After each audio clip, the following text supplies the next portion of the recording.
the story of the day at Lions training camp. Jahmyr Gibbs on the field. Saw that. Not practicing. What can you take away? What can you share with the Lions audience here of what may be next for him and the team? You know, nice to see him out here. Nice to see, we call it proof of life. So he is there. He is healthy-ish. He is good. I would say this. They're working. The negotiations are active.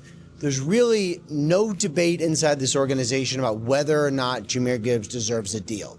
He is one of the best players in football. He is the most explosive player on this Lions offense, and he's one of the best running backs in the NFL. So they are going to pay him. It's just a matter of when and how much. These are good problems to have, and the Lions have had this problem for the last several years. They've drafted so well that they've had to pay all these guys, and they've been able to do it in a way where they can basically maintain the talent level while also paying the really good guys. I expect it to get done. I don't know when, but I do expect it to get done. Should Jahmyr be the highest paid running back? Yeah, of course, no question. He the best. Look, I wouldn't even say look at the stats, look at the film. Nobody close. He the best.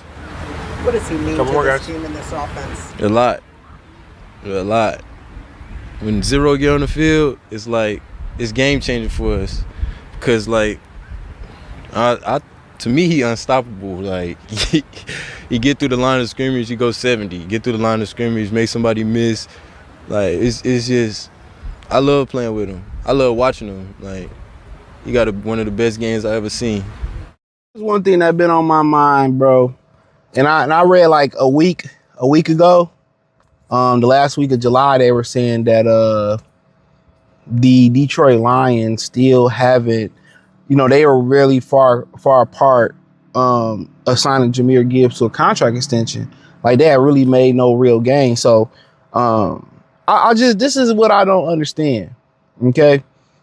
Even from an Atlanta standpoint of view, and I kind of just grouped this up, but check out Detroit Pistons Lions Talk playlist, thumbs up the video, share the video, subscribe to the channel. Even from that standpoint of view, if you Atlanta, if you Detroit, two different situations. Atlanta still kind of look for a quarterback. Detroit established, quarterback. But both offenses pretty much revolve around the running back. You see Breece Hall get paid, right? You see Devon Achane get paid. So two other top probably 10 running backs. Saquon got his chili a couple years ago. And you sit here and you wait until training camp to play a running back, right? Now, maybe you're just looking at, we going to save some wear and tear on our running back. Both are probably present at practice. I know Jahmyr Gibbs is, just to be like, I don't get fined.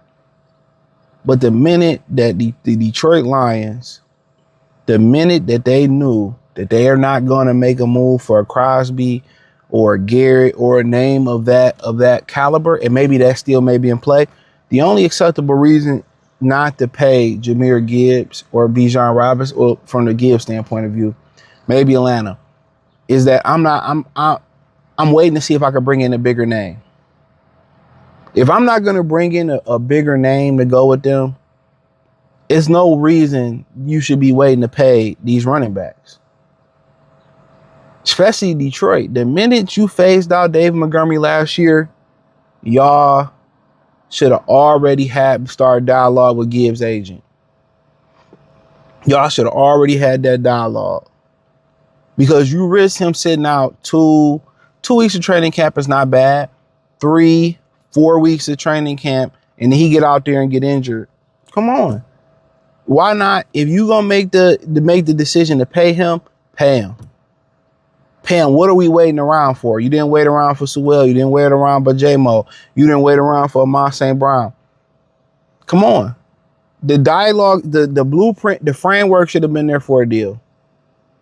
The framework should have been there for a deal. It should have been there. And this is just what bad organizations do. Now, if you planning on bringing in another corner, another pass rusher, or another big-time player, then I understand you when you want to wait and crush the numbers. But this is the SOL thing to do, is to sit around in your hands and wait till you get to training camp and then trying to negotiate. I feel the framework should have been there for both guys. If it's 25 a year, 24 a year, okay. Oh, if it's 3 and 1, whatever the situation may be, that conversation, it should have been already had. Especially before you traded David Montgomery. When you traded David Montgomery, that deal should have been in the bag. Look, this the deal we got right here. We're going to see if we get this player, that player. We're going to see what we can do. And then the deal, they talking about, they ain't really had no conversations. Now, maybe it might be as quick as knowing what you want to give them.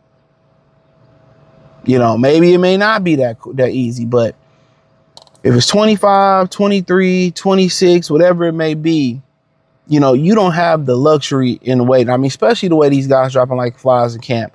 Morgan, Aleem McNeil had a stinger. Both your safeties, you know, they ain't there yet. I mean, this is, I just literally don't understand the train of thought of the Detroit Lions. I really don't.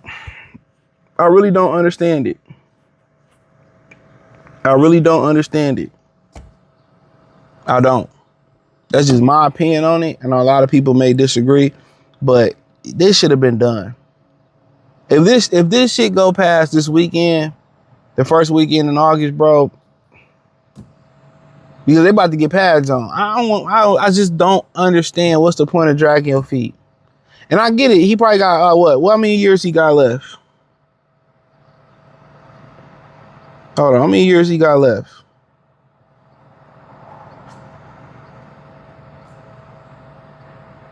Let's see.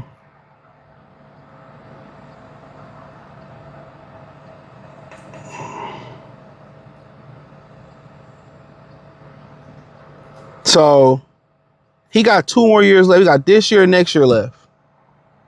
So this, like, he under contract for 2 years, and then you can franchise him for 4 years. You got him under contract, so you don't have to pay him. And then maybe that might be the negotiation. Hey, Ninja, we ain't got to pay you, but we gonna pay you.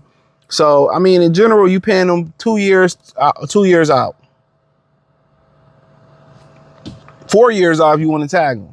Next year, he'd be making $15 million a year. Next season, 2027. This season, he got a base salary of 1.1 and a roster bonus of 2.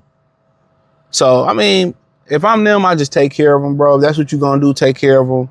Sonoy Vaki, he got poked in the eye, so that's a running back down. He always injured.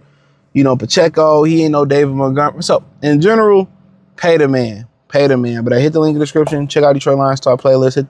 Hit the link. Find me everywhere. X, Instagram, Facebook, Kick, Twitch, the whole 9. How happy are we now, even more happy, that we locked down Achane, because we're seeing now, obviously, Bijan Robinson and Jahmyr Gibbs are both not reporting to training camp. Bijan was like close to 22, but they probably land on 23 per year. And when you think about just a month ago, Achane got 17 and some change. $6 million per year difference in a month is insane jump. That's incredible. So if you want to know how good it was to get Achane done before those guys, that's how good it was. I think Bijan and Jahmyr Gibbs are doing the right thing, right? They know they're going to reset the market. It's just all about who's going to get done first. You got to pay these guys at the end of the day. These are the game changers. These are the guys that are going to, make or break your season.